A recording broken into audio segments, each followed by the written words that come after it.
How they hangin' down, dudes? It's me, the Media Raptor, and welcome back to yet another episode of the Media Raptor Reviews.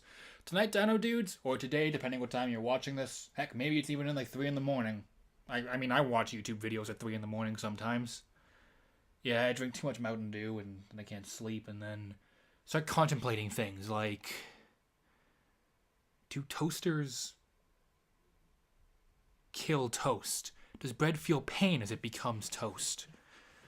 You know, deep philosophical questions. And then sometimes I watch Vine compilations all night.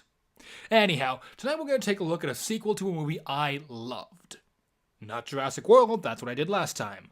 We're taking a look at the 2018 superhero movie Man and The Wasp.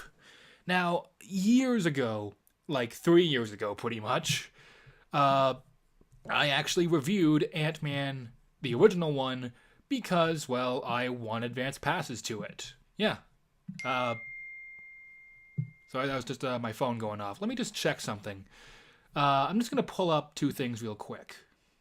If the date is near what I think it is, I need to say something. Oh, wow. I'm like a month late to this. This video, guys, is the 6-year anniversary of the Media Raptor. Yeah, it's been 6 years since I started on YouTube, and I know it has not been 6 years that I've been doing the Media Raptor reviews, but yeah, a month ago I should have said that when I reviewed Hotel Artemis. I'm so sorry about that, guys. I'm just pulling up when I reviewed Ant-Man because I wanted to get a year right, because I kind of have a habit of messing up years and dates and stuff. And while I do that, let's talk about the movie. Ant-Man and the Wasp was not to me like what Infinity War was. It did not have a huge, like, must live up to sort of idea, I guess, that I had. Yeah, 3 years ago I reviewed Ant-Man before, like, the day it came out because I got to see it beforehand.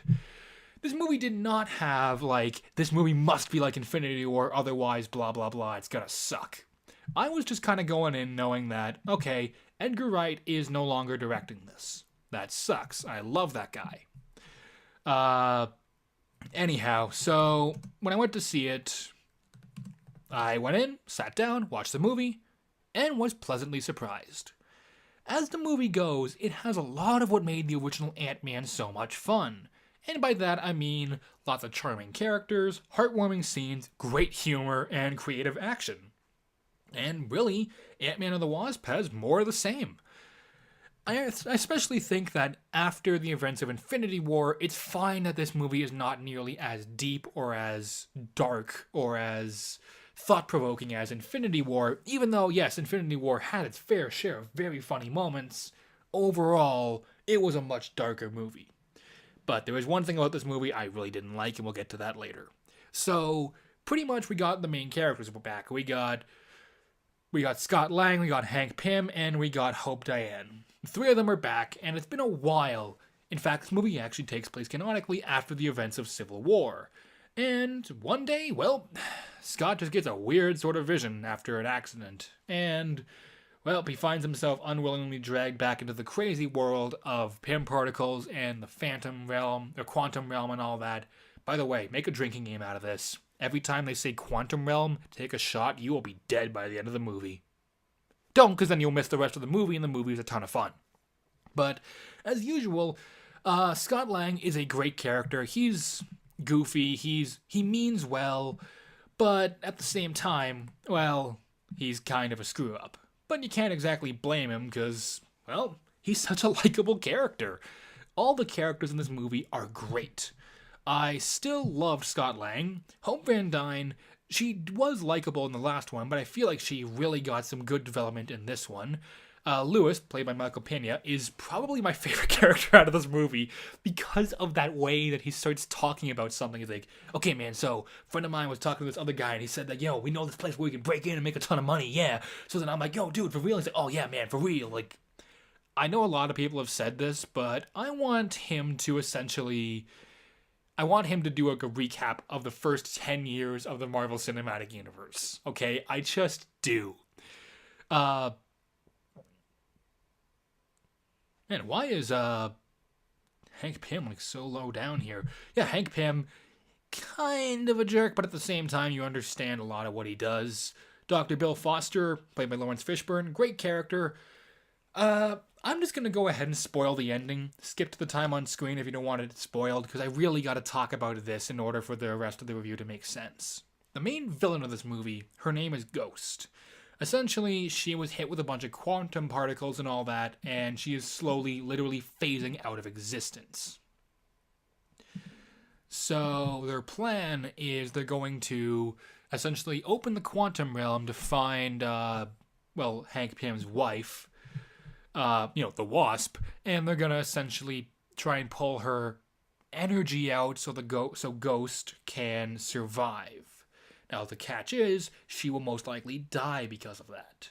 And what could have led to a very interesting moral debate with the idea of should we even do this in the first place, or who should we help? Janet Van Dyne, who may not be the same woman anyone remembers at this point after 20 years, or this girl who is literally in pain constantly. We see the pain she goes into. Like, who do we help?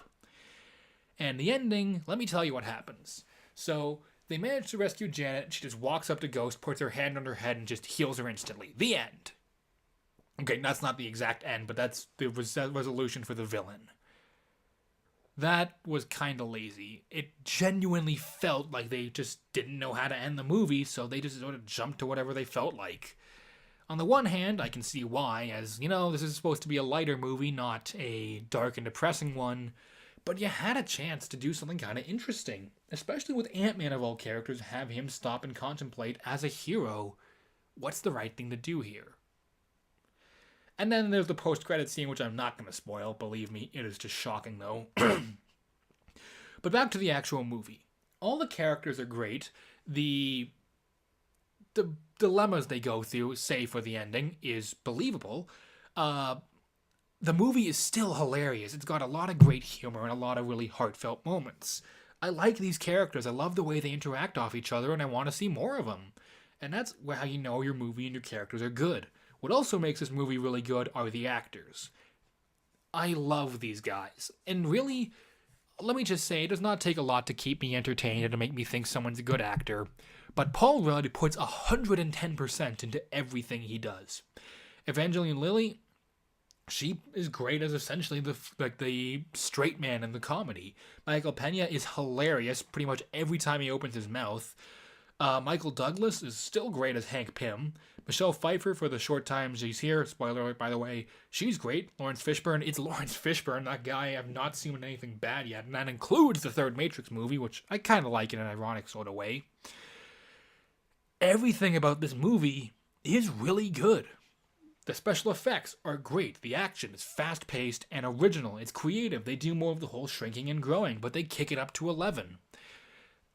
The music is great. Like, really, at the end of the day, guys, I kind of feel like this is going to be a bit of a shorter review, but save for the ending of this movie, which, you'll probably have your own opinions on. Let me know down below what you thought.